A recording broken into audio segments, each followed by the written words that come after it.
ಕೆಲಸ, ಡಿಸ್ಟ್ರಾಕ್ಷನ್ನು, ಕೂಗಾಟ, ಹಾರಾಟ, ಕಿರ್ಚಾಟ, ಅಹಮ್ಮು ಇದೆಲ್ಲ ನಮ್ಗದನ್ನ ಸುಮ್ಮನೆ ಒಂದು ಗ್ಲಾನ್ಸಲ್ಲಿ ಗೊತ್ತಾಗ್ಬಿಡುತ್ತೆ. ಅದು ಬೇಡ ಅಂತ ನಾವೇನಾದರೂ ಹೇಳಕ್ಕೆ ಹೋದರೆ ಬೇಕಾದರೆ ನೀವು ಯಾರು ನನಗೆ ಹೇಳಕ್ಕೆ ಅಂತ ಕೇಳೋ ಸ್ಟಾನ್ಸಲ್ಲಿ ನಿಂತಿರ್ತಾರೆ ಅವರು. ಅಂಥವ್ರನ್ನ ಬೇಡ ನಿಮಗೆ ಅನುಭವಕ್ಕೆ ಬರಲಿ ಅಂತ ಹೇಳ್ಬಿಟ್ಟು ಸುಮ್ಮನೆ. ನೀವು ಕೋಪ ಮಾಡ್ಕೋತೀರಾ?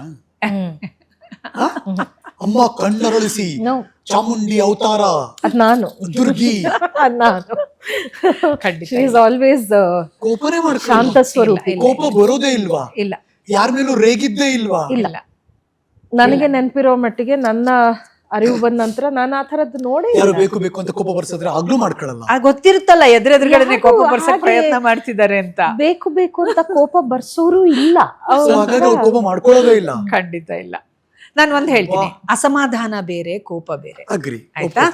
ಅಸಮಾಧಾನ ಕೋಪಕ್ಕೆ ತಿರುಗಿದಾಗ ಅದರ ವ್ಯಗ್ರತೆ ಬೇರೆ ಇರುತ್ತೆ. ಆ ಥರದ್ದು ಹಾಗೆ ಇಲ್ವಾ ಇನ್ಸಿಡೆಂಟ್? ಇಲ್ಲ ಇಲ್ಲ, ಪಾತ್ರಗಳಲ್ಲಿ ಆಗಿದೆ, ಬೇಕಾದಷ್ಟು ಪಾತ್ರಗಳನ್ನ ಮಾಡಿದೀನಿ.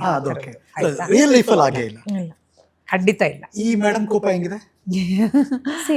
ನಾನು ಮತ್ತೆ ಅದನ್ನೇ ಹೇಳ್ತೀನಿ. ನನಗೆ ಕೋಪ ಬರೋದು ಅಂತಂದ್ರೆ ಈಗ ಸುಮ್ಮನೆ ಏನೋ ಆಯ್ತು ಕೋಪ ಬಂತು, I am not like that. ನನಗೆ ಕೋಪ ಬರೋದು ತುಂಬಾ ಹಂತ ಹಂತವಾಗಿ ಬರುತ್ತೆ.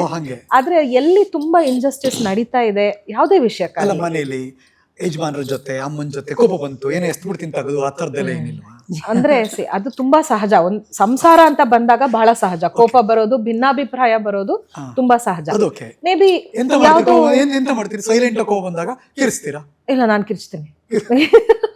ನಾನು ಕಿರಿಸ್ತೀನಿ, ಯಾಕಂದ್ರೆ ನನ್ಗೆ ಸೈಲೆಂಟ್ ಆಗಿ ಇಟ್ಕೊಂಡು ಅದನ್ನ ಮುಂದೆ ತಳ್ಳಿ ಮತ್ತೆ ಸರಿ ಮಾಡುವ ಅದೆಲ್ಲ ಇಲ್ಲ. I need an instant action, immediately that has to be resolve. ಒಂದ್ಸತಿ ಸಾಲ್ವ್ ಆದ ನಂತರ ಮತ್ತೆ ನಾನು ಜನನೇ ಬೇರೆ.